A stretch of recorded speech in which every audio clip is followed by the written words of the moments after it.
y decirle vamos a hacer esto y vamos a hacer el otro, y eso es parte de lo que vamos a empezar a estudiar el día de hoy. Vamos a estudiar, se los escribía por WhatsApp, el capítulo número 1 de Nehemías, y vamos a tomarnos un tiempo para estudiar el libro de Nehemías, porque quisiéramos compartir el lema que Dios nos ha dado para este año en Home Church, y de verdad es algo que estamos muy impresionados con lo que Dios nos ha hablado, y por eso queríamos compartirlo. Es la única razón por la que vamos a interrumpir durante quizás algunos meses el estudio del Génesis. Vamos a volver a estudiar el Génesis, vamos a retomar los patriarcas y luego hablar acerca de la creación del universo como tal, que es el tema más profundo que tiene el libro del Génesis, si quisiéramos hablarlo de esa manera. Vamos al libro de Nehemías, al capítulo 1, y vamos a leer todo el capítulo 1. No se asusten, son solo 11 versículos. Para los que vienen por primera vez, que creo que solo es Tato, cuando venimos al lugar traemos Biblia, porque la vamos a usar mucho, y esta iglesia no es de las que la pone aquí. No nos gusta que la gente lo busque y traiga su Biblia. Nehemías capítulo 1, desde el verso 1 hasta el 11, dice: palabra de Nehemías, hijo de Acalías. Aconteció en el mes de Quisleu, en el año 20, estando yo en Susa, capital del reino, que vino Ananí, uno de mis hermanos, con algunos varones de Judá, y les pregunté por los judíos que habían escapado, que habían quedado de la cautividad, y por Jerusalén. Y me dijeron: el remanente, los que quedaron de la cautividad allí en la provincia, están en gran mal y afrenta, y el muro de Jerusalén derribado y sus puertas quemadas a fuego. Cuando oí estas palabras me senté y lloré, e hice duelo por algunos días, y ayuné y oré delante del Dios de los cielos, y dije: te ruego, oh Jehová, Dios de los cielos, fuerte, grande y temible, que guarda el pacto y la misericordia a los que le aman y guardan sus mandamientos. Esté ahora atento tu oído y abierto tus ojos para oír la oración de tu siervo, que hago ahora delante de ti día y noche por los hijos de Israel, tus siervos. Y confieso los pecados de los hijos de Israel que hemos cometido contra ti. Sí, yo y la casa de mi padre hemos pecado. En extremo nos hemos corrompido contra ti, y no hemos guardado los mandamientos, estatutos y preceptos que diste a Moisés tu siervo. Acuérdate ahora de la palabra que diste a Moisés tu siervo, diciendo: si vosotros pecareis, yo os dispersaré por los pueblos. Pero si os volviereis a mí y guardareis mis mandamientos y los pusieseis por obra, aunque vuestra dispersión fuese hasta el extremo de los cielos, de allí os recogeré y os traeré al lugar que escogí para hacer habitar allí mi nombre. Ellos pues son tus siervos y tu pueblo, los cuales redimiste con tu gran poder y con tu mano poderosa. Te ruego, oh Jehová, esté ahora atento tu oído a la oración de tu siervo y a la oración de tus siervos, quienes desean reverenciar tu nombre. Concede ahora buen éxito a tu siervo y dale gracia delante de aquel varón, porque yo servía de copero al rey. Bueno, si usted ha leído el libro de Nehemías en algún momento, le comunico que es un libro extraordinario y va a hablar acerca de la vocación ministerial que hay en un hombre cuyo llamado es directamente de parte de Dios. Entonces vamos a hablar un poco acerca de las consideraciones generales del libro de Nehemías. Según el texto en el capítulo 1, podemos observar en el versículo 11 que Nehemías se desempeñaba como copero del rey. Copero del rey era un cargo de suma importancia, autoridad, y era un puesto clave en el reino de cualquier rey. Era una persona cercana, probablemente de su confianza, evidentemente, pues el copero se encargaba de probar la copa del rey antes de que le fuera servida para constatar que no fuera envenenada. Entonces era un puesto de confianza, era un puesto muy cercano al rey, por tanto un puesto estratégico. Evidentemente está hablando del rey de Persia, y que la capital del reino de este lugar era Susa. Servía, se nos dice, al rey Artajerjes, usted lo puede leer en el capítulo 2, quien fuera rey del hijo Asuero, o el rey Jerjes. El rey Asuero, usted puede leer su historia en el libro de Esther. O sea, el padre de este rey Artajerjes, que se nos va a narrar en el libro de Nehemías, es hijo del rey Asuero, quien se casó con Esther. En el libro de Esther bíblico usted puede leer esa historia y entender lo que ha sucedido en ese relato. También se nos muestra que fue contemporáneo del escribano Esdras, que también tiene un libro en la Biblia, el libro de Esdras. Fue contemporánea, y Esdras llegó a Jerusalén años antes, en el primer retorno judío después de la cautividad de Babilonia. Cuando regresó Esdras, regresó con una misión de construir o reconstruir el templo, y regresó con un personaje bíblico que también se nos menciona en el libro de Esdras y en el libro de Ezequiel, llamado Zorobabel. Zorobabel fue gobernador de Jerusalén después de la deportación, y ellos traían consigo la labor primordial de reconstruir el templo de Jerusalén. Entonces Dios había levantado tiempo antes de Nehemías hombres para que cumplieran una labor de reunificar el Estado de Israel por medio de su siervo Zorobabel, y también para una reforma espiritual a través de Esdras el escribano.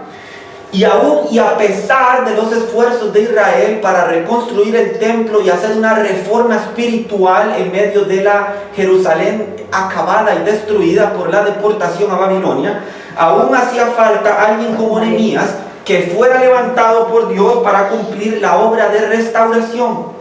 Es una obra de restauración lo que vamos a leer, estudiar y aprender en el libro de Nehemías. Entonces es necesario que usted entienda que esta obra no era sencilla. Esta no era una obra sencillamente de proponérselo, de buscar hacer algo, de vamos a ponernos de acuerdo, de tener un proyecto. No se trata de tener un proyecto. Ocupaba de una persona comprometida, ocupaba de una persona humilde, ocupaba de una persona con la fuerza, el liderazgo y la capacidad suficiente para reformar, para restaurar una ciudad que estaba caída y destruida por la mano y el castigo de Dios mismo. Entonces es un tema importante establecer qué es lo que Nehemías fue llamado a hacer, tanto como a dónde fue llamado a hacerlo.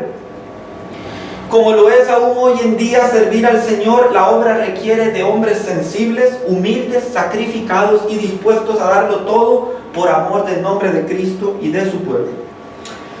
Segunda de Corintios capítulo 12 versículo 15, apunte la referencia. Segunda de Corintios capítulo 12 versículo 15, el apóstol Pablo dice: y yo con el mayor placer gastaré lo mío, y aún yo mismo me gastaré del todo por amor de vuestras almas.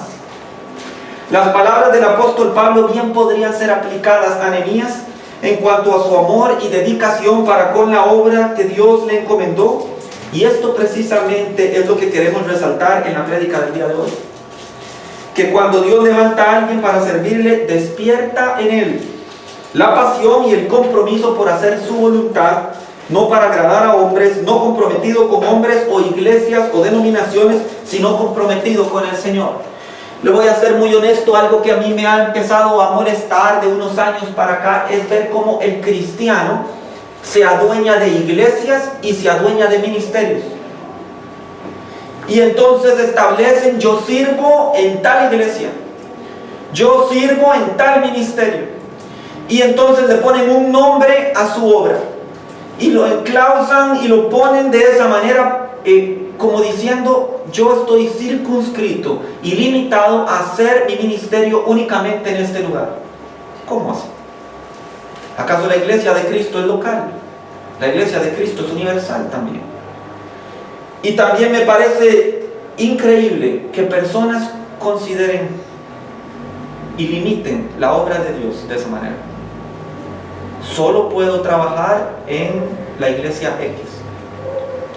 Y no puedo trabajar en ningún otro lugar, no puedo agregar ningún tipo de ministerio porque estoy siendo desleal a esta otra iglesia en la que estoy. ¿Cómo así? Se requiere de personas que entiendan que su compromiso es con la obra de Cristo y con el reino de Dios, no con hombres, no con lugares.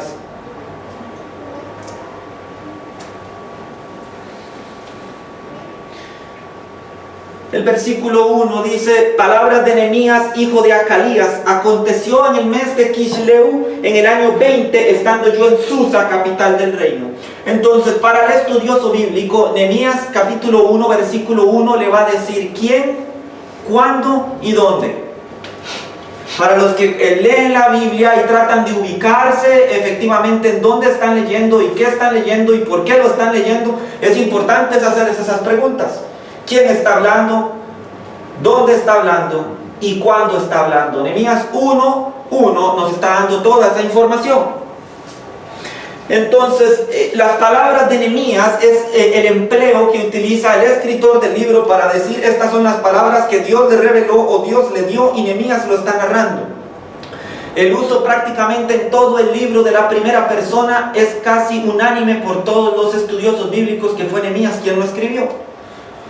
Y tiene muchísimo sentido que Nehemías, desde su perspectiva de su llamado, de su ministerio, estableciera las condiciones y estableciera los aspectos propios y característicos de su ministerio que vamos a empezar a estudiar en el día de hoy. Asimismo se nos dice que los acontecimientos dieron inicio cuando el mes de Quisleu en el año 20. ¿El año 20 de quién? Uno tiene que preguntarse. Entonces es el año 20 del reinado del rey Artajerjes I. Entonces ya llevaba 20 años Artajerjes en el poder y en el año 20 es que empieza la narración de los acontecimientos que están sucediendo aquí en Nehemías. El mes de Quisleu, según el calendario hebreo, debe estar situado desde el 16 de noviembre hasta el 19 de diciembre. Entonces podríamos decir que en ese periodo cercano al mes de diciembre estaba ubicado el momento en el que Nehemías empieza a sentir el llamado de Dios.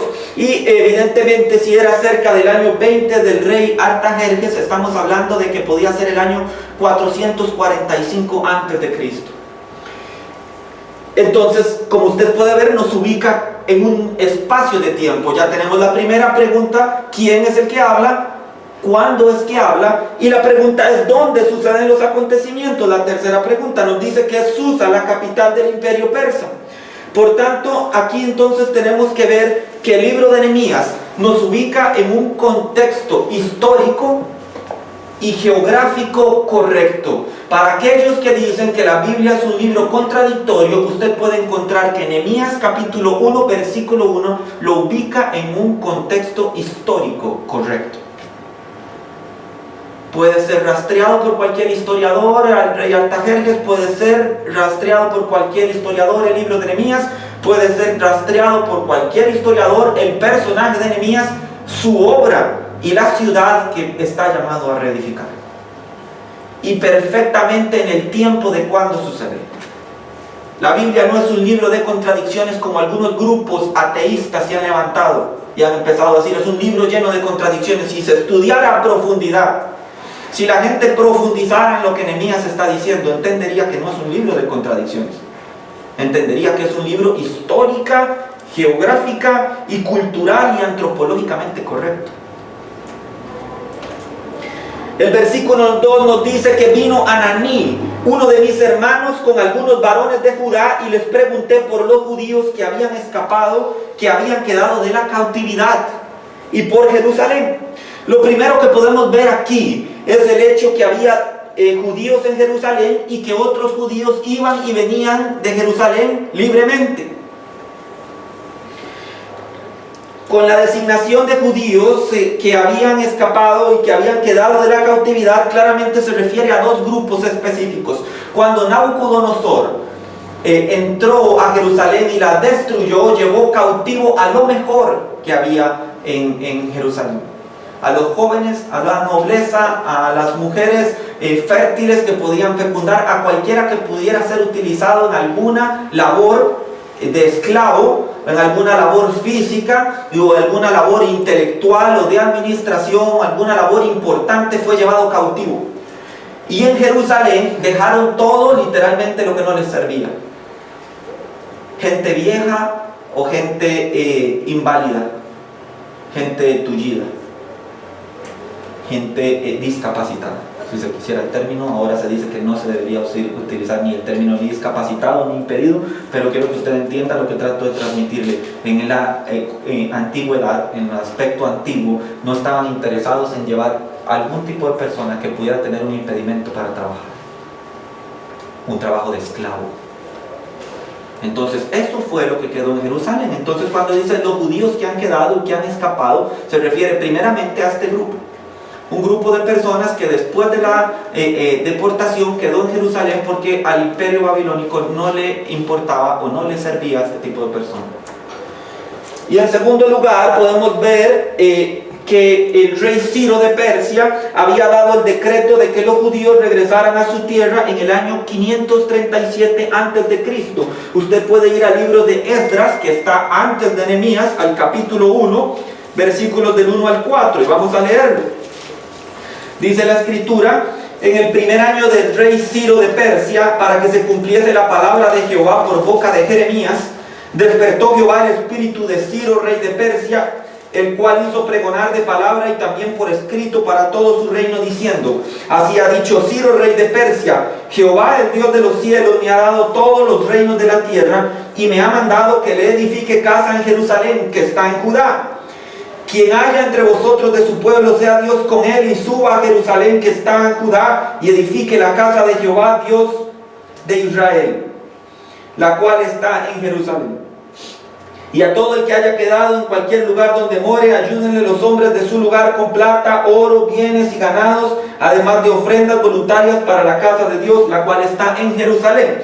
Entonces es claro, según el contexto histórico, que en Jerusalén había quedado un remanente pequeño después de la deportación de Nabucodonosor, y que también muchos judíos habían regresado de la primera diáspora, que fue la que provocó Nabucodonosor, y que el rey Ciro, después de dar su decreto, dijo: pueden regresar y edificarle casa a Dios en Jerusalén. Así que ya habían dos grupos de personas que habían sufrido la deportación y habían regresado, y los que habían quedado de la primera deportación.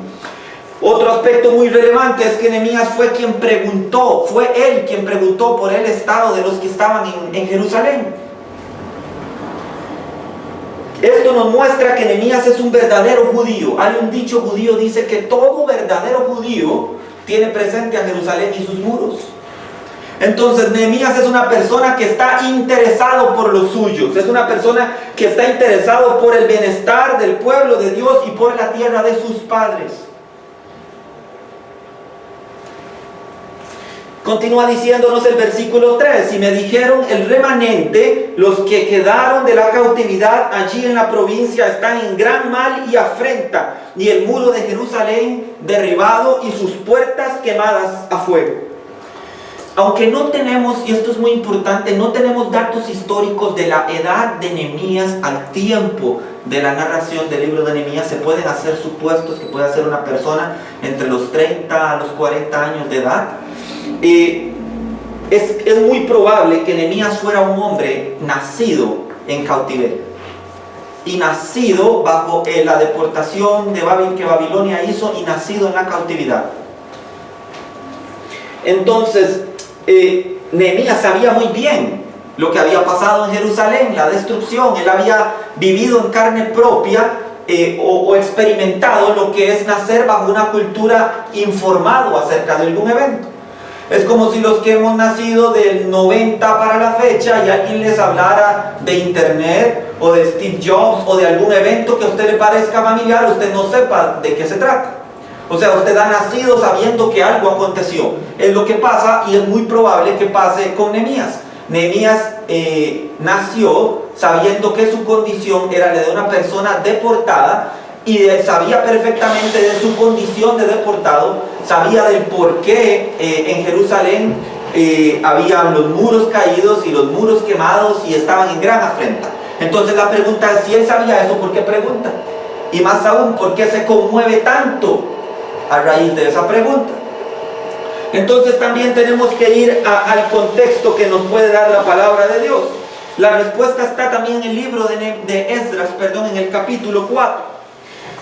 Vamos a leer Esdras capítulo 4 desde el versículo 7 hasta el 23. Dice así: también en días de Artajerjes, note que es el mismo rey que está hablando Nehemías.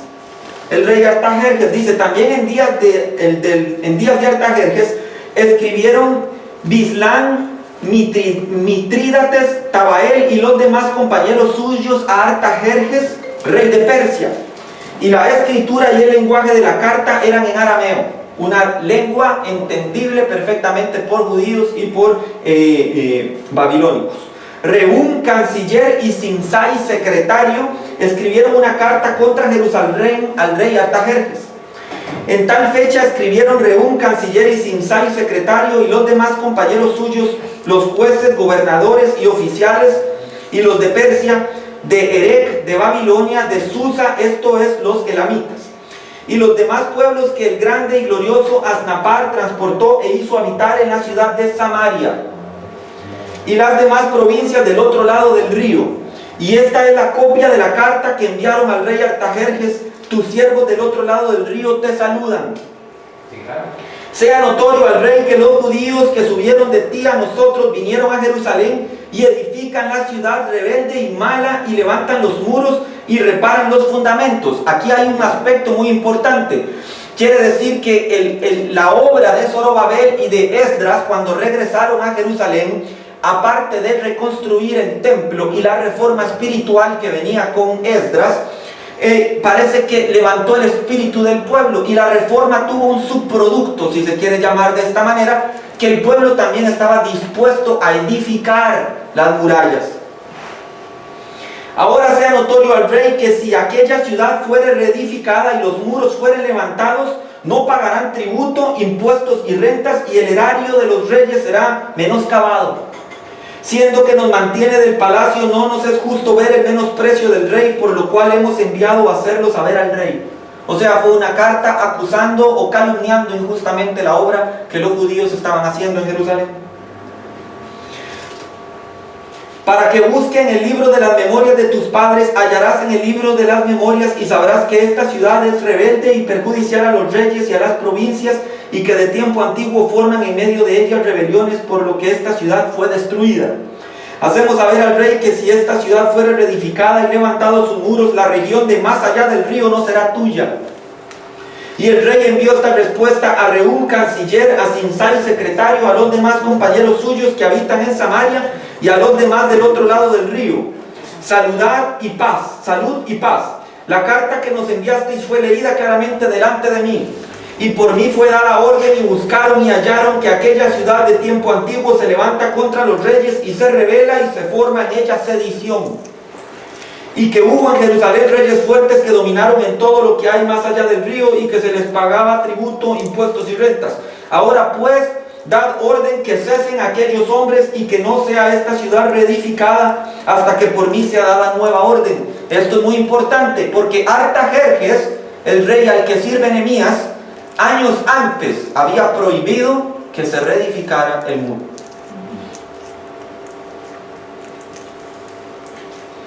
Ahora pues, dad orden de que cesen aquellos hombres, y no sea esta ciudad reedificada hasta que por mí sea dada nueva orden. Artajerjes lo está afirmando. Y mirad que no seáis negligentes en esto. ¿Por qué habrá de crecer el daño en perjuicio de los reyes?, pregunta Artajerjes. Entonces, cuando la copia de la carta del rey Artajerjes fue leída delante de Rehum y Simsai, secretario, y sus compañeros, fueron apresuradamente a Jerusalén a los judíos, y les hicieron cesar, subraya esto, con poder y violencia. Entonces es muy posible que Nehemías se esté refiriendo o esté preguntando por la circunstancia de Jerusalén, por la situación de Jerusalén después de acontecidos estos eventos. Jerusalén ya había sido destruida por Nabucodonosor, años han pasado, cerca de 70 años, ha regresado un primer grupo donde venían Zorobabel y Esdras, han empezado a hablar al pueblo, han empezado a levantar el espíritu y la vergüenza y el oprobio de Israel, han reconstruido el templo y están en la labor de reconstruir las murallas. Pero hay enemigos a la obra de Dios, hay enemigos que se oponen al pueblo de Dios, y entonces escriben, calumnian, mienten, y el rey Artajerjes manda detener la obra, y se cree que esta obra, cuando llegan a Jerusalén y les detienen de construir las murallas con poder y violencia, se cree que es cuando derriban los muros que Israel ha empezado a edificar y queman las puertas de la muralla. Y esta es la circunstancia que describen los mensajeros cuando Nehemías pregunta: ¿cómo están en Jerusalén? ¿Qué ha pasado con ellos? ¿Qué pasa con el pueblo de Dios? Y ellos le dicen: el pueblo está en gran oprobio y afrenta. y sus murallas destruidas y sus puertas quemadas a fuego. Los términos usados para designar mal y afrenta en el hebreo original denotan una condición lastimera y de vergüenza. Los hermanos de Nehemías estaban en una situación de desgracia, eran causa de la burla y el escarnio de todos sus enemigos. Sucios judíos se conocía en la antigüedad. Versículo 4 dice: cuando oí estas palabras me senté y lloré, e hice duelo por algunos días y ayuné y oré delante del Dios de los cielos. Esto es uno de los pasajes más conmovedores de la historia del Antiguo Testamento. Un hombre humillado, dolido y con carga genuina por el dolor ajeno, por la necesidad ajena. Nehemías estaba muy bien en el lugar en el que estaba. Era un puesto de autoridad, era un puesto privilegiado, era una zona de confort. Nehemías estaba cómodo. Si estuviéramos en estos tiempos contemporáneos, es un hombre que tiene un muy buen trabajo, tiene un muy buen salario, abre su closet y solo encuentra trajes Robert de $25,000 para arriba. Es un hombre que está en una posición privilegiada. Él no tiene por qué incomodarse, no tiene por qué preocuparse. Él podría decir, como la postura que muchos cristianos tienen hoy en día: voy a orar por usted, mandémosle una ofrenda a ver qué pasa. Sí, mi hermano, Dios tiene el control, pero no pasa de eso. Una posición cómoda, nadie se incomoda ya. Hablaba con unos amigos en el trabajo hoy que me preguntaban acerca de la obra misionera. Y lo habíamos leído y lo habíamos estudiado. Ser cristiano en ciertas latitudes no es un juego. Un cristiano en los países de la ventana 1040, estamos hablando de los países musulmanes. ¿Usted cree que una persona ahí diría soy cristiano solo por vacilar? Como dicen algunos, yo soy cristiano pero no practicante. ¿Pensaría usted que una persona en esas latitudes arriesgaría su propia vida por algo que lo que no cree? El cristiano no tiene noción verdaderamente hoy en día de lo que representa ser cristiano, y más aún de lo que representa incomodarse por el bienestar de otras personas, para reedificar el pueblo de Dios que está caído. La condición de la iglesia hoy en día es terrible. Herejías por doquier, como pequeños nichos de mercado. No se meta conmigo, nosotros somos de este lugar. La gente como pequeños reinos, mezquinos y cobardes como lo eran Rehum y Simsai, preocupados solo por su bienestar y no les preocupa a nadie más allá de sus puertas. Es la condición de la iglesia. El llorar y hacer duelo muestra el corazón que se ha dolido profundamente por la condición de desgracia de sus hermanos. Ocupaba un cargo de autoridad dentro del reino. Quiero que usted sepa eso muy bien. ¿Cuál es su cargo? ¿Ha trabajado en una empresa por cuántos años? ¿Es jefe de quién? ¿Dios le ha dado una profesión y sirve en qué? ¿Estaría dispuesto a dejarlo todo y convertirse en lo que este mundo llamaría un pobre y miserable para ganar a los demás para Cristo? ¿Estaría dispuesto a dejar su carro, dejar su casa, venderlo todo, irse a una latitud donde no apreciarían ni siquiera su vida para ir a entregarla en nombre de Cristo?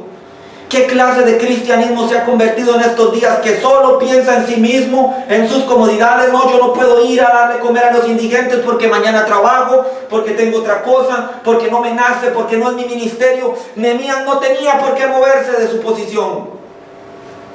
Pues yo voy a orar, yo voy a mandar una ropita, yo voy a mandar ahí unas galletas o cualquier cosa, pero no se incomoda, no siente, no le duele.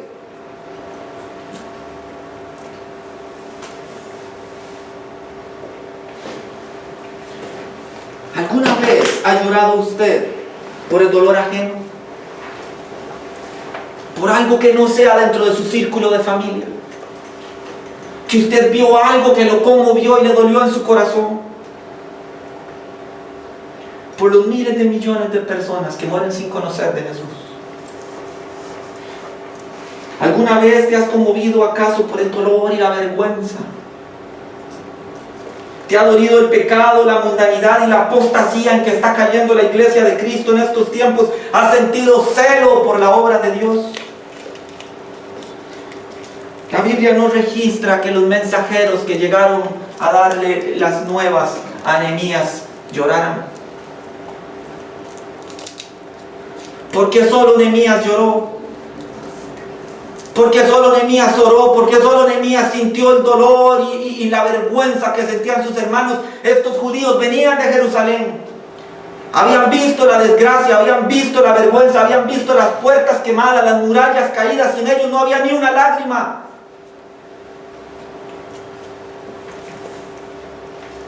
Solo información de cómo estaba la situación.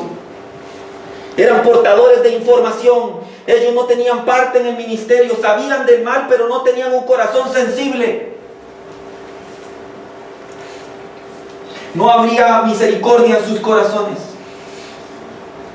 ¿Quién llorará por los matrimonios destruidos? ¿Quién siente carga por los matrimonios destruidos? Por los hijos de ese matrimonio que van a ser presas de los daños emocionales. ¿Quién sufre por ello? ¿Quién va a llorar por el drogadicto, por el alcohólico, por la prostituta, por el homosexual? La gente habla de homosexualismo y dice, ay no, terrible, yo no podría hacer eso. Pero el homosexualismo es solo uno más de una serie de pecados sexuales. Como también lo es el adúltero y el fornicario, pero nadie tiene problema de hablarle a una persona, mire, deje de fornicar con su novia, pero tiene muchos problemas de acercarse a un homosexual y hablarle de Cristo. Eso no es para mí. ¿Quién llora? Mi hermano, no sé si usted lo ha sentido, por miles, ahora son millones de jóvenes que han crecido en una generación escéptica y atea. Porque de 1900 para acá han salido infinidad de pensamientos filósofos como el humanismo, como el relativismo, como cantidad de tonterías que han salido y han empezado a confundir la mentalidad de las personas, y ahora las personas se sienten autosuficientes. Autoayuda. Siempre nos burlamos, mi esposa y yo, cuando entramos a una librería y dimos sección de autoayuda. ¿Quién en su sano juicio, si tuviera un problema, piensa voy a autoayudarme?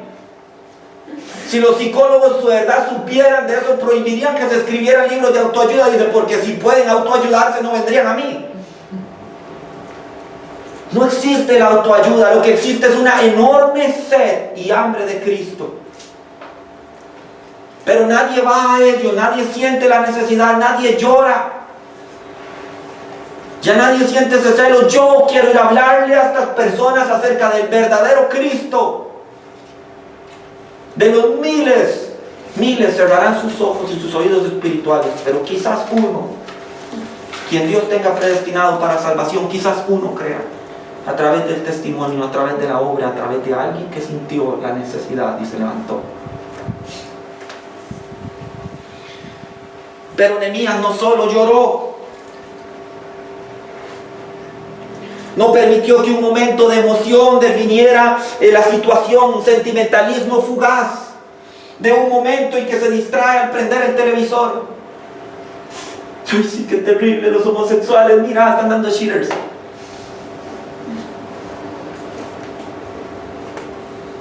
Lágrimas que solo tardan un momento, pero después de unas horas nuevamente están de brazos cruzados y en su zona de confort o en una iglesia sentados sin hacer nada. Vamos a ver de qué predica el pastor el domingo, o el viernes en este caso. Y llega sábado, domingo, lunes, martes, miércoles, jueves y no has hecho nada. Y las lágrimas, la exhortación, el llamado de Dios se olvidó, porque fue emocionalismo. ¿Cuántas veces he visto suceder esto? Servicios misioneros. Bendito Dios, sí. Heme aquí, envíame a mí, cantan, lloran, todo. Yo estoy dispuesto a ir, yo iré. Servicios evangelísticos sobre pasión de los perdidos, sí, yo voy a salir a evangelizar, yo lo voy a hacer, pero es algo emocional, algo fugaz, que solo pasa en el momento, que solo pasa cuando la situación se da, cuando el pastor predica, cuando el misionero da su testimonio, o cuando se hace una exhortación a una campaña evangelística, pero después de eso nada pasa. Y las siguientes semanas ese fervor se va extinguiendo y el sentimentalismo inicia a dar paso a la zona de confort y al volver a ser un cristiano ordinario. porque nos hemos conformado con ser cristianos ordinarios. Y lo que pase más allá de lo que está en Home Church, o lo que pase más allá de mi compañero de trabajo que está a la par en mi cubículo con la peor de las circunstancias, no me importa, o no siento.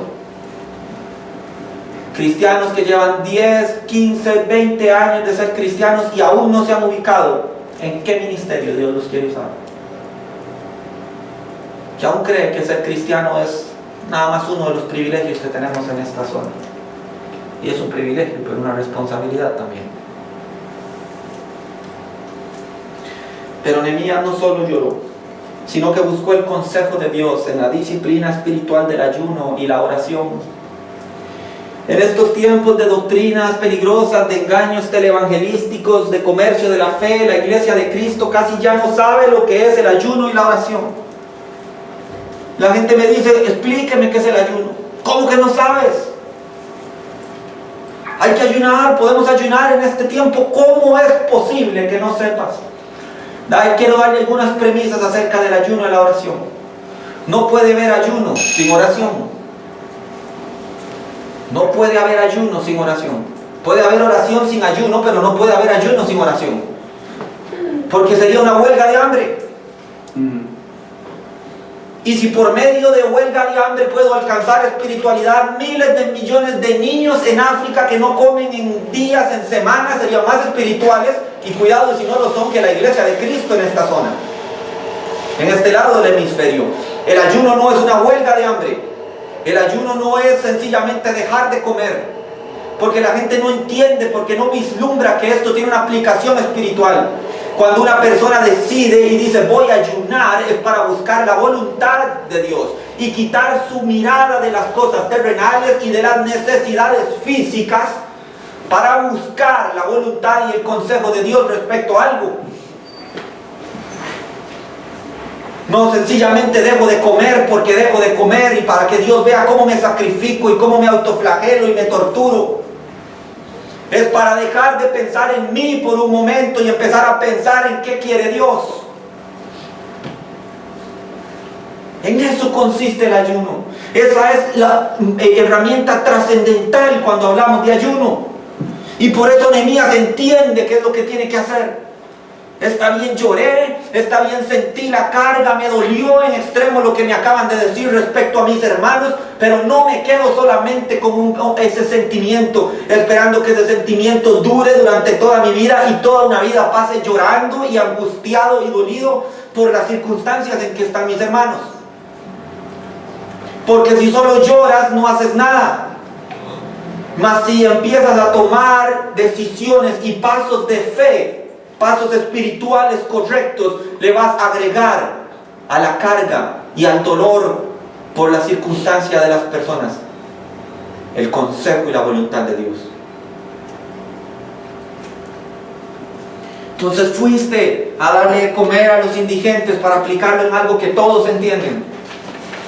Y me dolió mucho ver a fulanito en esa circunstancia. Pero si solo te dolió, y al día siguiente no oraste, no buscaste a Dios, no ayunaste, no pediste el consejo de Dios para ver cómo dar una solución definitiva a esas personas, cómo poder ser una pieza clave en el plan de Dios para dentro de este ministerio, solo te impulsó las emociones. Hay algo dentro de nuestra iglesia que Dios me está haciendo entender y que quiere que cambie, y es el aspecto en que nosotros no solo damos un dinero a los misioneros. Quiero que usted sepa que dar un dinero es lo más fácil, porque usted saca su billetera, da 10,000 colones, 5,000 colones o lo que Dios haya puesto en su corazón y puede olvidarse el resto de la semana diciendo yo colaboré a misiones. Orar es lo difícil, porque orar implica que estás comprometido con ello. Si te acuerdas los nombres de ellos, si te acuerdas dónde están, si te acuerdas qué estás haciendo. Te aseguro que si hiciera un quiz ahora, la mayoría lo reprobaría, porque no se acuerdan la mayoría qué están haciendo los misioneros, y es porque no están orando por ello. Y le doy otro tip. Cuando usted va y ve la necesidad, lo primero que hace es orar. Si usted estuviera en Senegal, si usted estuviera en Afganistán, si usted estuviera en las regiones de Papúa Nueva Guinea y usted viera la necesidad y los privilegios que tiene como cristiano en esta zona del hemisferio, usted oraría. Usted regresaría orando y nunca más se detendría de orar. Entonces usted sabría que su posición, la posición que Dios le ha puesto en esta zona del hemisferio, es ofrendar, es orar y es ir también.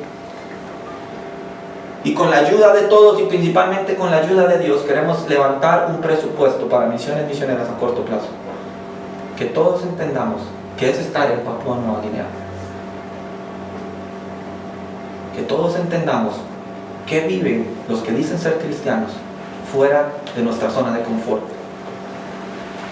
Porque ahí se va a empezar a encender su fe. Y si algo Dios ha puesto en nuestros corazones no es ser quien lo haga posible, es ser facilitador. Para que usted entienda y aprenda lo que es ser cristiano. Somos un grupo pequeño. Mientras Dios quiera que seamos pequeños, aprovechemos esa oportunidad que Dios nos da para avivar el fuego del don que hay en cada uno de nosotros. Como Pablo le dijo a Timoteo, aviva el fuego del don que hay en ti.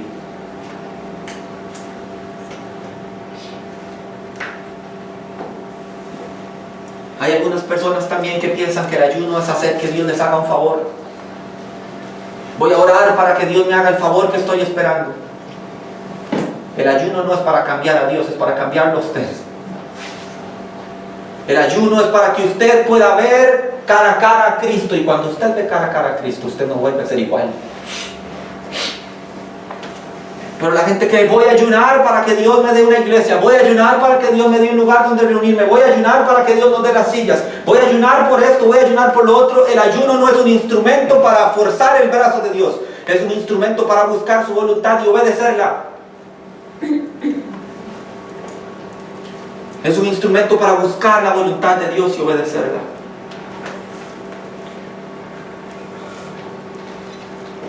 La búsqueda espiritual de Nehemías no fue algo fugaz. No fue solo una inquietud pasajera que le quitó el sueño un par de noches. Quiero que usted entienda una cosa. En el capítulo 2 del versículo, capítulo 2, versículo 1 de Nehemías, dice: sucedió en el mes de Nisán. Nisán es abril. ¿Cuándo sintió Nehemías el llamado? Lo dice el versículo 1. Nehemías 1:1 dice: palabras de Nehemías, hijo de Acalías, aconteció en el mes de Quisleu. Esto era diciembre. Y se presentó delante del rey en abril. 4 meses. Nehemías estuvo continuamente orando. Dice la escritura, Nehemías 1:6: esté ahora atento tu oído y abiertos tus ojos para oír la oración que tu siervo, que hago ahora delante de ti, día y noche. Nehemías ha estado orando, Nehemías ha estado ayunando durante 4 meses, no fue algo fugaz. Él no sintió nada más, bueno, hoy voy a hacer un ayuno nada más por hoy, y bueno, mañana vamos a ver qué pasa si Dios ya me respondió. Si por lo menos sentí un escalofrío, un calambre, algo. Nehemías 4 meses estuvo buscando de Dios en oración, dirección, ayuno. Se dolió, lloró. No fue algo fugaz. El cristiano no persevera ahora en las disciplinas espirituales. Ora durante un tiempo, 2 días, 3 días, luego se le olvida y nunca más. Nehemías muestra la persistencia que tiene que haber en alguien que de verdad busca saber qué Dios quiere. No se va a ciegas. Yo creo que, siento que, a lo mejor me parece que Nehemías no anda buscando eso. Él quiere saber exactamente qué Dios quiere hacer. Y lo que hace Nehemías, versículo 5, empieza a interceder. Y dije: te ruego, Jehová Dios de los cielos, fuerte, grande y temible. Vean las descripciones de Dios. Estamos estudiando, terminando un estudio sobre el libro de Amós y los profetas menores. Son libros duros, porque nos muestran el juicio, el castigo de Dios para con la impiedad y la maldad que había dentro de su propio pueblo.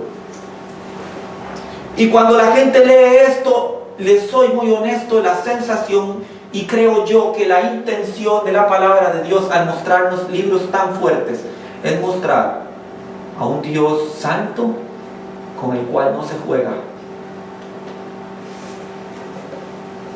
Y dejar de predicar que Dios es amor, que Dios es misericordia, que el pueblo de Dios necesita en estos tiempos aprender lo que es el temor reverente delante de un Dios santo. Que no se juega. Lea la historia de Israel y va a conocer lo que pasa con los que juegan con Dios. Aún siendo el pueblo escogido. Un Dios justo. Y Nehemías reconoce eso. Te ruego, Jehová, Dios de los cielos, fuerte, grande y temible. Dios no es un Dios debilucho. Hay una expresión en el hebreo, como ellos designan al Dios fuerte y temible, es Jehová Shabaot, que es Dios de los ejércitos. Jehová, Dios de los ejércitos. La figura es, y literalmente como lo traduce el hebreo, es Jehová de las huestes. Y la figura es la de un guerrero que está al frente de ejércitos formados. Es la figura que nos muestra el libro de Amós respecto a Dios. Y es la aseveración que está haciendo Nehemías acerca de un Dios fuerte y temible, que guarda el pacto y la misericordia a los que le aman y guardan sus mandamientos. La oración de Nehemías no es una oración hueca y sin sentido. Lección espiritual. Aquellos que tienen tamaño y madurez espiritual, cuando oran, saben usar la palabra de Dios. Porque hay niveles espirituales en la oración también. Está la oración de Diosito, muchas gracias por el día, amén. La oración que no sabe nada y que no entiende nada. La oración que debería haber en un neófito, una persona que está aprendiendo y dando sus primeros pasos en Cristo. La oración de una persona que empieza a crecer, empieza a leer y empieza a entender cómo es que piensa Dios. Es una oración fundamentada en la Biblia. Utiliza la Biblia. Yo me escandalizo de ver cómo cristianos dicen, voy a tratar de vivir en santidad, voy a tratar de vivir en santidad. Pecan 1, 2, 3 veces y entonces dicen, el cristianismo no es para mí. Dios, yo te prometo, yo te aseguro, yo me comprometo a no pecar más, pero cuando viene la tentación y caen una y otra vez, entonces dicen, no nací para esto. Y es porque no fundamentan su oración en palabra. Juan capítulo 1, primera de Juan capítulo 1, versículo 9. Porque si confesamos nuestros pecados, Él es fiel y justo para perdonarnos y limpiarnos de toda maldad. Cuando usted ha caído, es una palabra poderosa que usted necesita orar. Conozco la necesidad, conozco mi propia necesidad y reconozco que hay gracia abundante. Por gracia sois salvos, dice Efesios. El cristiano necesita saber Biblia para orar eficazmente. Es lo que pasa con Nehemías. Nehemías conoce la palabra y la utiliza. Sabe interpretarla, sabe que en la palabra hay respuesta de Dios a las situaciones que vive el ser humano. La Biblia no fue escrita para ángeles, fue escrita para seres humanos. Quiere decir que la Biblia entiende la condición del ser humano. Que en la palabra de Dios nos muestra un Dios que sabe lo que es ser humano. Que ve la necesidad del ser humano y quiere darle respuestas al ser humano. Si usted va a orar y quiere despertar, dice Nehemías, atiende ahora el clamor, escucha mis oraciones, porque está utilizando palabra de Dios.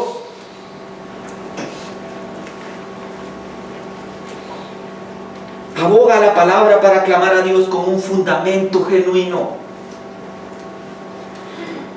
Esto es lo que vemos en Nehemías aquí. Nehemías conoce a Dios, conoce su justicia y su fidelidad, sabe de su misericordia y sabe algo más aún importante. Vea bien, esto el cristiano no lo nota cuando lee. Sabe acerca del pacto de Dios. Sabe sus beneficios y consecuencias.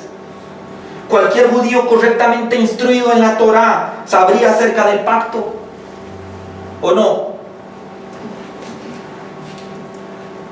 Un cristiano hoy en día sabe acerca del pacto bajo el que estamos. ¿Podría usted hacer una oración inteligente y fundamentada sobre la base del pacto que Dios ha hecho para con su iglesia? Pero como no la sabe, porque no lee la Biblia, no ora sabiamente. Un judío como Nehemías, que ha nacido y vivido en la cautividad, sabe vivencialmente ¿Cuáles son las consecuencias de desobedecer ese pacto? Es instruido en la Torá, sabe acerca del pacto de Dios y también sabe que si alguien infringe el pacto de Dios hay consecuencias. Como puede ver, la oración de Nehemías no es un simple clamor desesperado. Es una oración inteligente, fundamentada en conocimiento de lo que Dios ha hecho, de las razones del por qué lo ha hecho, y aún airado Dios, su misericordia y fidelidad son reales. En el versículo 5, Nehemías aboga al pacto porque sabe perfectamente que Israel ha violentado ese pacto. De esta forma, la mención del pacto introduce la verdadera oración de intercesión. Un siervo de Dios que está sintiendo el llamado a servirle busca orar fundamentado en los propósitos y verdades eternas de Dios reveladas a través de su palabra. Es impensable que una persona sienta un llamado de Dios y desconozca cuál es el propósito de Dios. Dios me está llamando, pero yo no sé a qué. Parece que dice la iglesia hoy en día. Siento que debo servir, pero no sé a qué. Es una iglesia que no conoce, que no sabe, que no busca en la palabra inquirir la verdad, los propósitos y la voluntad de Dios.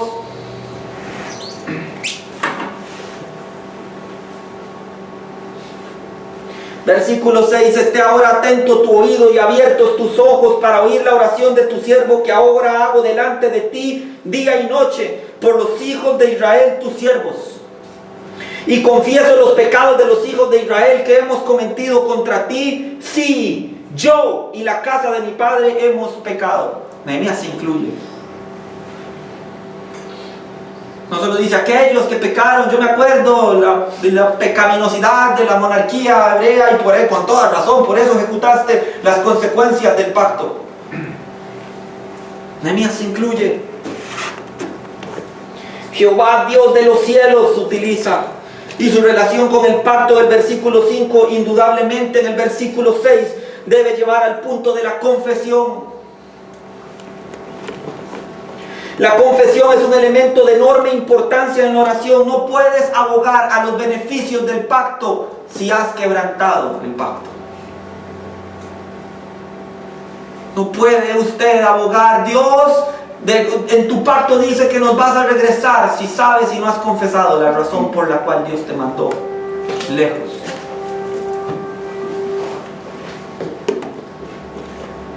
Lo que Nehemías está diciendo es: somos responsables de nuestra condición. Nuestra condición nos ha llevado a esto. Todo lo que hicimos, todas las acciones, toda la maldad, todo lo que realmente nos rebelamos contra Dios es lo que nos ha puesto en esta condición. Recuerda la condición de vergüenza y oprobio. ¿Acaso no es la condición de las personas que pecan y permanecen en pecado? Nehemías no tiene intención de excluirse de sí mismo la responsabilidad. Israel ha pecado, pero yo también lo he hecho. No soy más justo ni más digno y también soy responsable de que tu justicia nos haya alcanzado. Esa es la oración de Nehemías. Mis padres pecaron, no, yo también pequé. Es la posición a veces que tiene el cristiano. El cristiano dice: hay que ir por los perdidos, pobrecitos, los perdidos están en un puro pecado. ¿Y usted qué? Dios le va a decir: están perdidos porque no te has levantado para ir por ellos. Y también el que sabe hacer lo bueno y no le hace es pecado, dice la Escritura.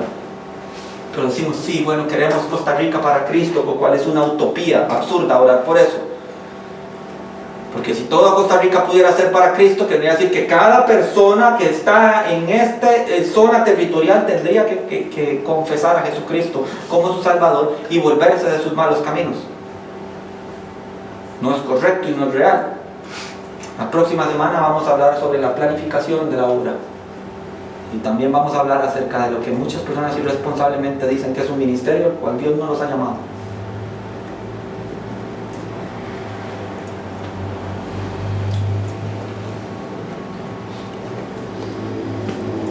Que la gracia de Dios lo ha alcanzado por la sangre de Cristo derramada y aún saber que todo lo que Dios nos ha dado no alcanzaría para pagar tanta gracia. Toda persona que es confrontada con el llamado de Dios sabe que es un eterno deudor de la cruz de Cristo. Por más que haga, por más que te dé, aún mi propia vida jamás pagaría la sangre de Cristo derramada. Somos deudores de gracia. Es una actitud de humillación que Dios busca en sus siervos. Es lo que yo veo en Nehemías. Versículo 7, vamos avanzando. En extremo nos hemos corrompido contra ti y no hemos guardado los mandamientos, estatutos y preceptos que diste a tu siervo Moisés. La confesión de Nehemías no solo es el reconocimiento de la maldad, sino hasta qué extremo ha llegado esa maldad, para que Dios ejecutara un juicio en contra de ellos. Y es que la traducción literal del término corrompido sería actuar perversamente. La idea presupone la forma en que Israel ha actuado perversamente en contra de Dios. La intensificación de este verbo, porque dice en extremo. En el hebreo también se puede identificar la manera en cómo se maximiza la perversidad que hubo en Israel. Trae la idea de herir, lastimar, arruinar y corromper, pero no es a Dios al que hieren, lastiman, arruinan y corrompen. Se lo hacen a ellos mismos.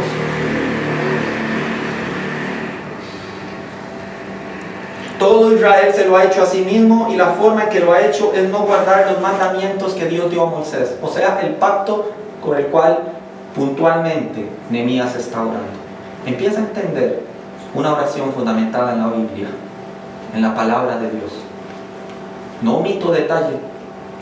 Cuando me confronto a la palabra de Dios, cuando entiendo la palabra de Dios, reconozco mi pecaminosidad y la confieso, para luego entender hasta cuánto me he corrompido delante de Dios.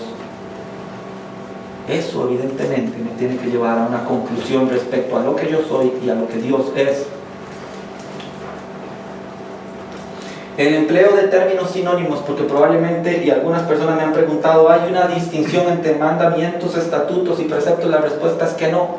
Es una forma muy hebrea de expresar una misma idea mediante diferentes tipos o expresiones conceptuales, sinónimos.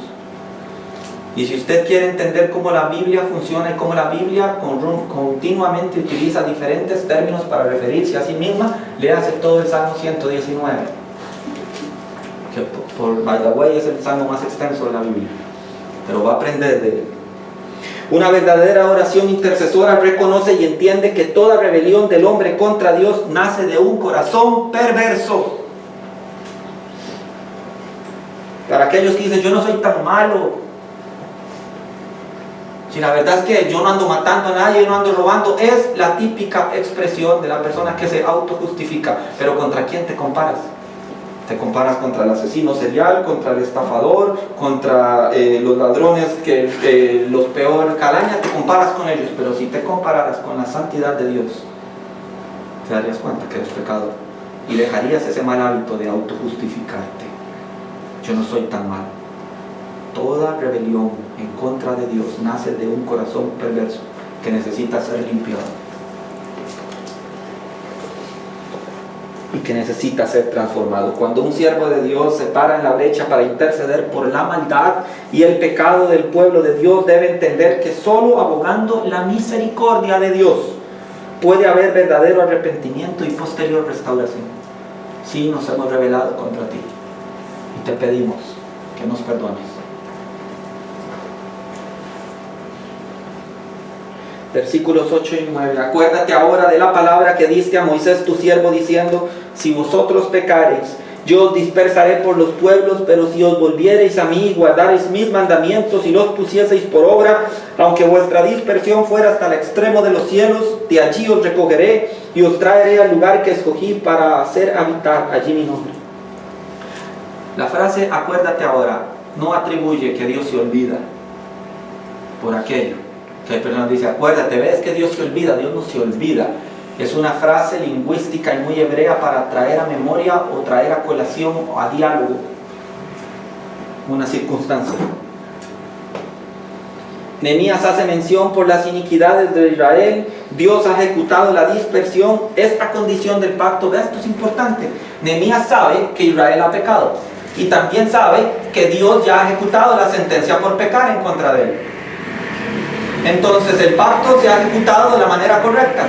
Dios ha sido fiel, Israel no ha sido fiel. Al de Israel no ser fiel, Dios conlleva su juicio, el justo juicio que él prometió que iba a suceder. Entonces, si usted se da cuenta, ese aspecto del pacto ya ha sido satisfecho. Con toda lógica, como ya ese aspecto ha sucedido, como Israel está en desgracia, en vergüenza, y él está todavía lejos de su patria, él aboga al otro aspecto del pacto, que Dios también establece, que es, si ustedes se arrepienten de sus maldades, yo los voy a restaurar a su posición. Nuevamente, una oración inteligente. Dice, ya estamos en esta situación, ya estamos hundidos, ya pecamos y ya ejecutaste tu justo juicio sobre nosotros. Pero también dice tu palabra que si nos arrepentimos, tú nos harías volver de los extremos de la tierra, al lugar que tú escogiste para habitar ahí tu santo nombre. Nehemías sabe orar, sabe, no quiero que se malinterprete lo que voy a decir, sabe hacer funcionar los mecanismos espirituales dentro de una oración fundamentada en la Biblia para que Dios actúe. Es un mover de fe.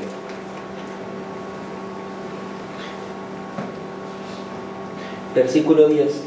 Ellos pues son tus siervos y tu pueblo, los cuales redimiste con tu gran poder y con tu mano poderosa. En el versículo 10, Nehemías hace dos declaraciones de enorme relevancia acerca del pueblo de Israel y acerca de Dios. La primera declaración es que Israel son los siervos y el pueblo de Dios. Y la segunda, la declaración, es que Dios los ha redimido con poder. Ambas declaraciones están estrechamente vinculadas. El concepto antiguo, y se los he dicho varias veces, de un esclavo, de un siervo, es una persona que ha sido comprada para servir a su Señor. Israel fue redimido de su servidumbre en Egipto. Quiere decir, Israel servía a Egipto. Lo que Dios hizo al redimirlos no fue cambiar su condición de siervos, fue cambiar el Señor. Ya no sirven más a Egipto, que by the way es una tipología del mundo, sino ahora sirven al Dios que los redimió, pero siguen siendo siervos. La oración de intercesión de un siervo de Dios siempre muestra un sentido de pertenencia. Hacemos esto o aquello para glorificar el nombre de nuestro Dios. Y esto es muy importante en el ministerio, porque en tiempos en donde solo se predica acerca de mi apostolado, mi posición de profeta, mi posición de pastor, de maestro, y no estoy hablando de mí, ustedes bien lo saben, estoy hablando de los que se dicen ser apóstoles y no lo son, como dice el libro de Apocalipsis. De todos aquellos que se autonombran, que se autotitulan, buscan su propia gloria. Mas el siervo de Dios busca glorificar el nombre de su Señor en todo lo que hace, y cuánto hace, y por qué lo hace, y los motivos del por qué se mueve, los motivos del por qué lo hace, es para hacer glorificar el nombre de su Señor a donde quiera que vaya. Versículo 11, concluimos con esto. Te ruego, Jehová, esté ahora atento tu oído a la oración de tu siervo y a la oración de tus siervos, quienes desean reverenciar tu nombre. Concede ahora buen éxito a tu siervo y dale gracia delante de aquel varón, porque yo servía de copero al rey. Nehemías pide algo trascendental para empezar a servir a Dios. Empezar a servir a Dios. Es que Dios abra la puerta para que eso fuera posible. Note que hasta ahora Nehemías no ha colocado una sola piedra del muro. Nehemías ha orado, Nehemías ha llorado, Nehemías ha ayunado, pero Nehemías aún no ha actuado. Nehemías está esperando que Dios abra la puerta. Él no puede sencillamente abandonar su posición. No puede sencillamente decir, consíguete otro copero, Dios me está llamando. Él está esperando que Dios abra una puerta. Y él pone a Dios la indicación de cuál será la señal de que una puerta está abierta. Dale gracia a tu siervo delante de aquel varón de Artajerjes. Note que es una petición compleja. Perdón. El mismo Artajerjes, lo leímos en Esdras, es el que ha mandado parar la obra. Artajerjes ha dicho: no se edifique más nada en Jerusalén. Pero él necesita hallar gracia delante de aquel varón que ya una vez dijo y que tiene el poder sobre la tierra para decir si sí o si no. Él necesita hallar gracia delante de ese hombre para que le dé permiso a hacer esta obra. Y para que eso suceda, solo Dios puede hacerlo. Solo Dios puede abrir una puerta. Apocalipsis 3, versículo 8 dice: yo conozco tus obras, le dice a la iglesia en Filadelfia. Dice: sé que eres pequeña y que tienes poca fuerza, pero has guardado mi palabra y no has negado mi nombre. Y aquí yo pongo delante de ti una puerta abierta, la cual nadie puede cerrar. Increíble. Solo Dios puede abrir una puerta así. Y el siervo de Dios, aquel que está llamado y que de verdad quiere servir a Dios, en donde Dios quiera ponerlo a servir, está atento a que Dios abra la puerta. Muchos cristianos quieren servir a Dios, pero se ponen a hacer antes de pedir la voluntad y dirección de Dios. Llevan media muralla edificada y aún no se han preguntado si Dios los mandó a ello. Vamos a hacer, hagamos proyectos, tengamos esto, compremos esto otro, hagamos tal cosa. Siempre están pensando en hacer y nunca están pensando si Dios los mandó.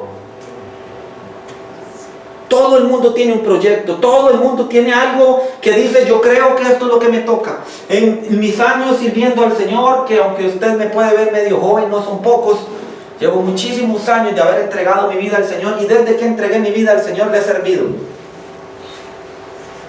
Y en mis muchísimos años ya de estar en el ministerio, muchas personas se acercan y dicen: pastor, yo quisiera que usted me diga qué tengo que hacer. ¿Perdón? Sí, yo quiero saber si esta decisión que tomé fue la correcta. Pero antes de tomar la decisión, ¿la consultaste delante de Dios? No. Entonces, ¿por qué ahora estás pidiendo su consejo?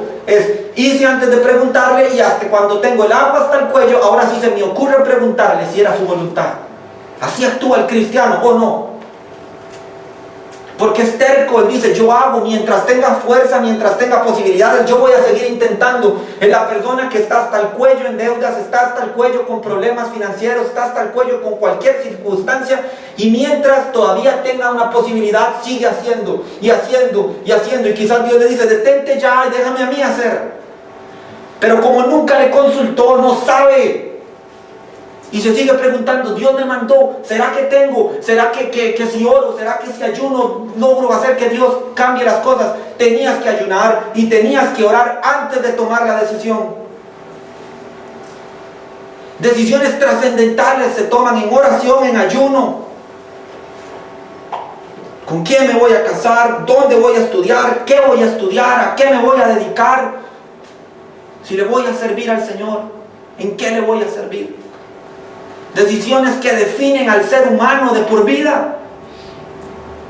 Pero hizo sin consultar y luego está preguntando: Dios, guíame, Dios, dame dirección. Si tan solo hubieras pedido mi consejo al principio. No en vano el libro de Nehemías, aunque referido a la salvación, dice: buscadle en tanto esté cercano. Buscadle mientras pueda ser hallado. Hay un tiempo para buscar su consejo. Si el cristiano aprende la importancia de la disciplina espiritual y la pone en práctica, se evitaría tantos problemas, tantas debilidades de fe, tantas dudas que salen en el camino. ¿Qué hago? ¿Y por dónde hago? Les comentaba que a principio de año, a los que vinieron temprano, a principio de año no teníamos dónde reunirnos. Y entra la duda en mi corazón: ¿será que Dios no me llamó al ministerio? Todo el tiempo sucede. Pero no entré en pánico a decir: Señor, ¿qué hacemos? ¿Será que me equivoqué? ¿Será que no tenía que edificar la muralla? Mi esposa es testigo. Nos arrodillamos, oramos, buscamos dirección, y cuando nada parecía, Dios abrió una puerta. Y aquí hoy estamos. Quizás durante un tiempo, quizás Dios quiera llevarnos a otro lugar, y creo y tengo toda mi convicción que Dios quiere llevarnos a más y más. Porque la palabra dice: porque la vida del justo es como la luz de la aurora, que van a aumento y en aumento hasta que el día es perfecto. Pero hay que tener fe, hay que buscar el rostro de Dios. Se acercan jóvenes y dicen, tenemos un verdadero llamado de Dios, queremos ir a predicar a Cristo. Bueno, ya sabemos lo que tú quieres, ahora busquemos lo que Dios quiere. Porque todo el mundo tiene un proyecto, quiero hacer esto, quiero hacer lo otro. Nada sirve en el reino de Dios los proyectos. Tienen un principio y un fin. Ese es el problema con los proyectos. Empecé el proyecto, terminó el proyecto, se acabó el proyecto. Y después de eso, ¿qué? Me busco otro proyecto. Así es el cristiano. No tiene continuidad, no tiene apego a la obra de Dios. Ya terminó el proyecto. Sí, el proyecto era, no sé, comprar las sillas, ya compramos las sillas, se acabó el proyecto. Todo el reino de Dios hoy en día, el cristianismo, no el reino de Dios, perdone, un cristianismo hoy en día se rige por proyectos. Bueno, es que yo quiero enseñar a los jóvenes, perfecto. Bueno, es que no, yo creo que ya ya cambió ese ciclo, ya Dios me está llamando a otra cosa. ¿Cómo así? ¿Será que hoy ya se acabaron los jóvenes? El ministerio jóvenes sufre de personas cero comprometidas al ministerio juvenil. Sufre de personas que utilizan el ministerio juvenil como un trampolín para otro ministerio. Yo quiero ser pastor general, pero tengo que empezar por ministerio juvenil. Los jóvenes perciben eso y por eso difícilmente encuentras un ministerio juvenil exitoso. No, el joven hay que predicarle sobre los piercings, sobre los tatuajes, no, deja de predicarle tonterías que ni siquiera en la Biblia están. Predícales consagración, santidad, temor de Dios. Apocalipsis, no, es que los jóvenes no lo van a entender. ¿Por qué subestimas el entendimiento de las personas? Predícale palabra. Pablo se lo dice a Timoteo, le dice, te encarezco delante de Dios. Esto es, te encargo delante de la persona más santa, importante y poderosa del universo. Te encarezco delante de Dios, que prediques la palabra, que instes a tiempo y fuera de tiempo, redarguye, reprende, exhorta con toda paciencia y doctrina, porque vendrá tiempo, le dice el apóstol Pablo, donde va a padecer, va a sufrir la sana doctrina. Y las personas como usted y como yo, dice la palabra, tendrán comezón de oír y se amontonarán para sí maestros conforme a sus propias concupiscencias, dice conforme a sus propios deseos. El texto de Timoteo dice, vendrá tiempo donde la sana doctrina va a sufrir y las personas van a buscar agruparse para que maestros indiscriminados y malvados les prediquen lo que ellos quieren escuchar. Sí, claro, prosperidad, venga, deme a mí 10,000 colones, siembre aquí en el reino y va a recibir su milagro. Es más, si da 10,000 colones, Dios le devuelve 100,000 colones. Y la gente amontona eso porque dice, claro, yo quiero. ¿Qué diferencia hay eso en horóscopo? ¿Qué diferencia hay eso a buscar lo que dice Walter Mercado o cualquiera de esos tipos agoreros? Eso no es fe. Y Pablo lo dice, predica la palabra, exhorta a tiempo y fuera de tiempo, reprende, exhorta con toda paciencia y doctrina, porque va a venir tiempo y ya estamos en esos tiempos donde la sana doctrina está padeciendo.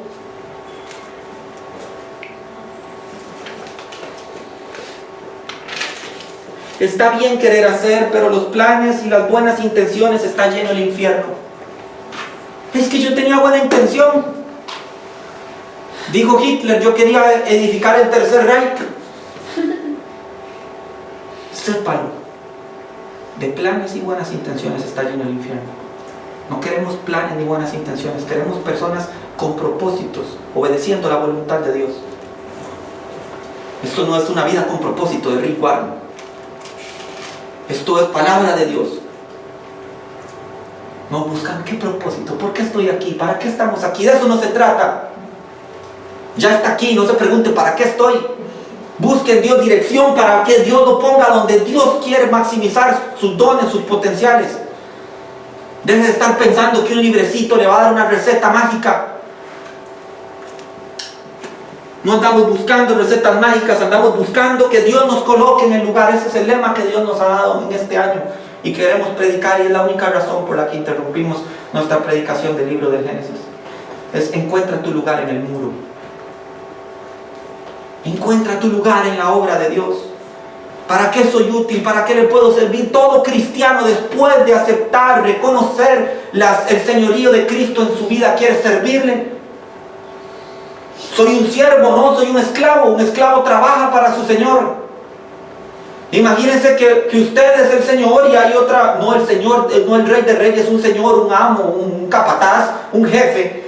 Y que usted es un capataz y un jefe y usted contrata a una persona, pero esa persona dice, no, ya me contrató, ya estoy en la empresa, voy a cruzarme de brazos y tirarme al rico y pasar metido en Facebook. Lo digo porque pasa.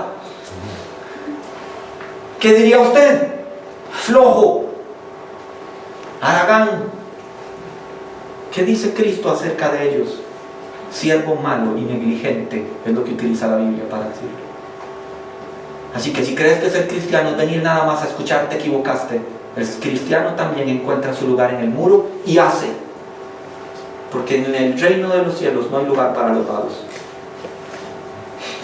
Jesucristo dijo, mi Padre hasta la hora trabaja y yo trabajo. Pero el cristiano encontró la manera de hacer un nido en una banca de una iglesia y no hacer nada más que sentarse a engordar espiritualmente.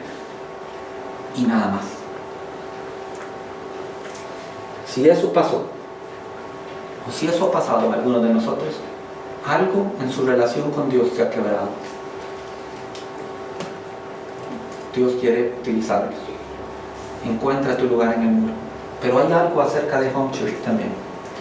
Home Church no está interesado en decirle, Sammy, ayúdame con algo. No está interesado en decirle, Edward, necesito un líder de jóvenes. No está interesado en decirle, Memo, necesito un maestro de escuela dominical. Leo, ocupo un predicador que me supla los días que me enfermo. No estamos interesados en eso. Escuche bien, no estamos interesados en eso. ¿Lo necesitamos? Sí. Toda iglesia necesita gente comprometida. Toda iglesia necesita, hay una necesidad. Siento una necesidad, siento una carga. Me duele ver la condición de mis hermanos, quiero hacer algo, pero el camino del pastor no es decir, ayúdeme. Si yo le digo a Rebe, ayúdeme, Rebe me va a ayudar el tiempo que ella considere que me cumplió. No, he estado 7 años colaborándole a mi esposo con esto, yo creo que ya está bueno, yo creo que ya cumplí, Dios jamás me podría recriminar. Eso no es compromiso. Pero cuando Dios llama, cuando Dios dice, levántate, hay una necesidad, lo haces todos los días de tu vida. Y se lo digo, un pastor que no es perfecto, un pastor que tiene circunstancias difíciles, hay días, hay viernes, que yo quisiera quedarme en casa. Hay días que en el trabajo fue difícil, hay días en donde las circunstancias son complicadas y uno dice, mejor me quedo en casa. Pero esa no es una opción para los que Dios llama al ministerio. Porque no lo hago porque hoy me sienta de ganas para hacerlo. ¿Qué dice el apóstol Pablo? Segunda de Corintios, capítulo 12, versículo 15, lo leímos al principio, ¿o no? Y yo con el mayor placer gastaré lo mío, y aún yo mismo me gastaré del todo por amor de vuestras almas. Compromiso real. Al que Dios levanta, esa persona se compromete con Dios, no con un hombre que lo llama. Edward, ayúdame, eso es un llamado de hombre. Pero cuando Dios llama, Edward y cualquiera de ustedes que está aquí hoy se compromete con Dios por el resto de su vida, hasta que Dios lo llame. Ese es el compromiso que nosotros buscamos en Home Church, no para beneficio de Home Church, para beneficio del reino. Si Dios lo llama y ese ministerio es afuera de acá, Dios sabe lo que hace. Dios sabe también que este ministerio ocupa manos, ocupa ayuda, ocupa muchísimas cosas, pero Dios sostiene lo que Él quiere sostener. Pero si Dios le está llamando, y es un llamado genuino, usted tiene que obedecer.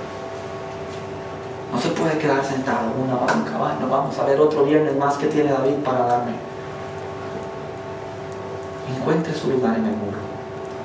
Encuentre el lugar donde Dios quiere usarlo. Haga lo que Dios quiere usarlo. Entregue lo que Dios quiere que usted entregue. Si Dios lo está llamando, usted no sentirá reproche por ello.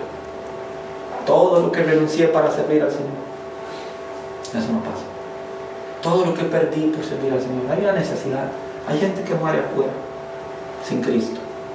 ¿Qué va a hacer usted? Le decía a mis compañeros de trabajo que hemos tenido la palabra de Dios en este lado del hemisferio por casi más de 500 años.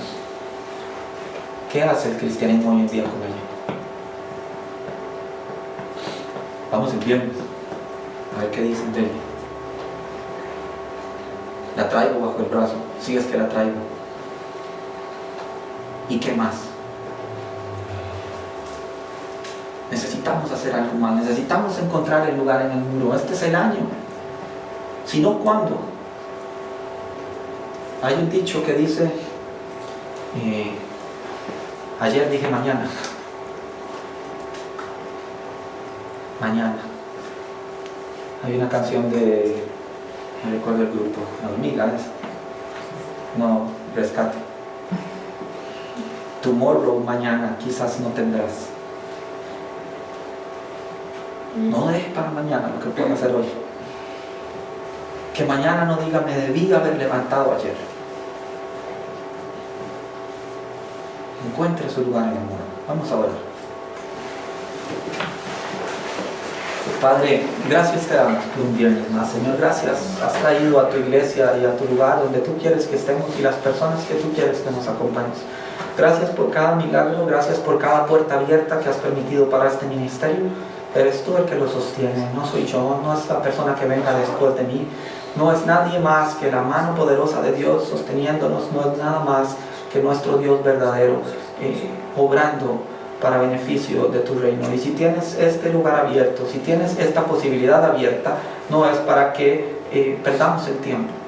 Si has permitido que hasta el día de hoy esté, después de más de 2 años de predicar tu palabra, es porque tienes un propósito, no solo con este lugar, sino con las personas que vienen a este lugar, sino con las personas que nos han acompañado y fielmente están creyendo a tu palabra, no a lo que un hombre está diciendo. Padre, yo te pido por cada uno de ellos que encuentren su lugar en el muro, que encuentren el lugar y el ministerio que Dios les está llamando a edificar.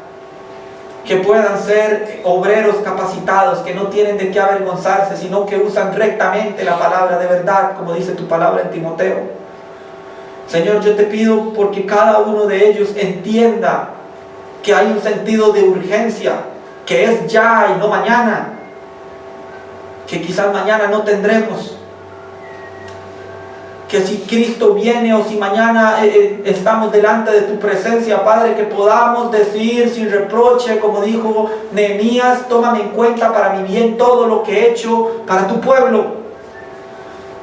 Una iglesia, un miembro de tu cuerpo que se mueve conforme a tu voluntad, que no se deja llevar, que no se arrastra por sentimentalismos, por emociones, que no escucha la palabra y la deja morir, sino que se convierten en hacedores de la palabra, que llevan el evangelio hasta lo último de la tierra, que ven la necesidad y no se pueden parar, y aun cuando la necesidad aún no está delante de ellos,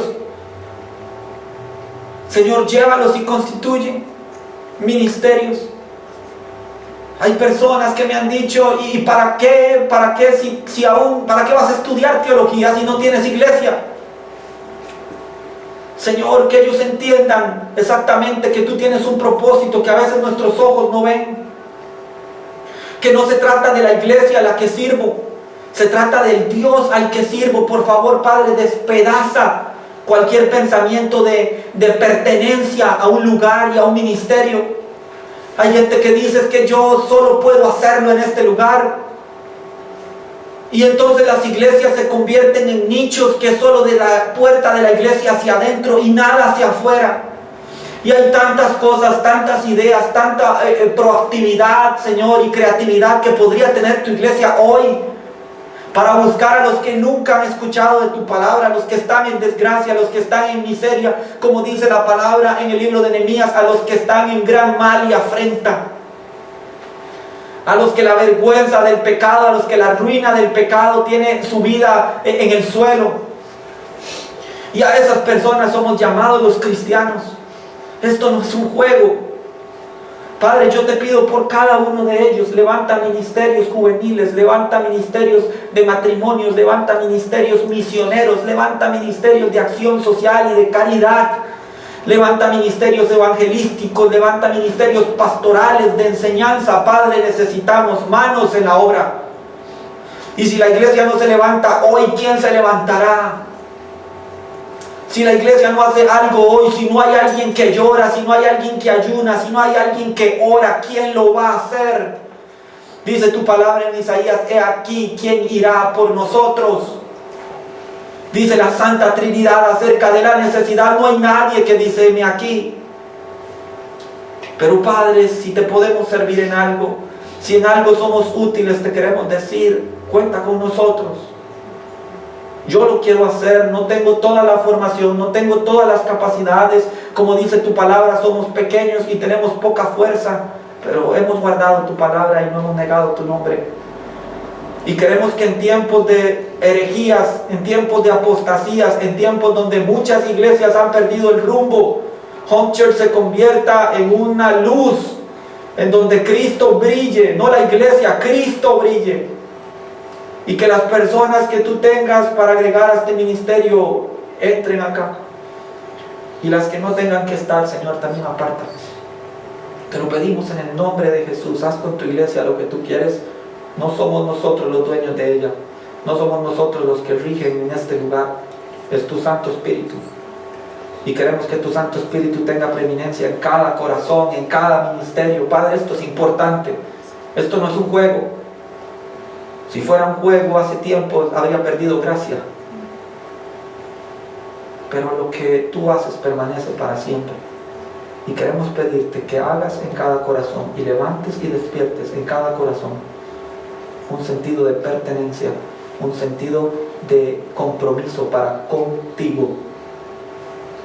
Nada de que yo soy de tal pastor o que soy de tal iglesia. No queremos eso en Home Church. No quiero que nadie diga yo soy de Home Church, yo sirvo en Home Church, yo sirvo a David. Esto sería el más grande fracaso. Queremos que digan yo pertenezco al cuerpo de Cristo, sirvo a Cristo y sigo su voz, sigo su voluntad y hago sus propósitos porque estoy comprometido con Cristo. Y si está comprometido con Cristo en este lugar, bienvenido sea. Pero si está comprometido con Cristo en cualquier otro lugar, úsalos a cada uno. Y tú traerás aquí los obreros que tú sientes que sean necesarios. Por favor, despierta en ellos la pasión por ti y por tu obra, como lo hubo en Nehemías. Gracias por tu palabra y gracias por Nehemías. Gracias porque hoy son un ejemplo millones de años después, para que nosotros entendamos que tú tienes un propósito con cada cristiano. Señor, yo pongo a tu iglesia en tus manos. Los envío con bien y con paz a sus hogares y que tengan un buen descanso y una buena semana. Te lo pedimos en el nombre de Cristo Jesús. Amén.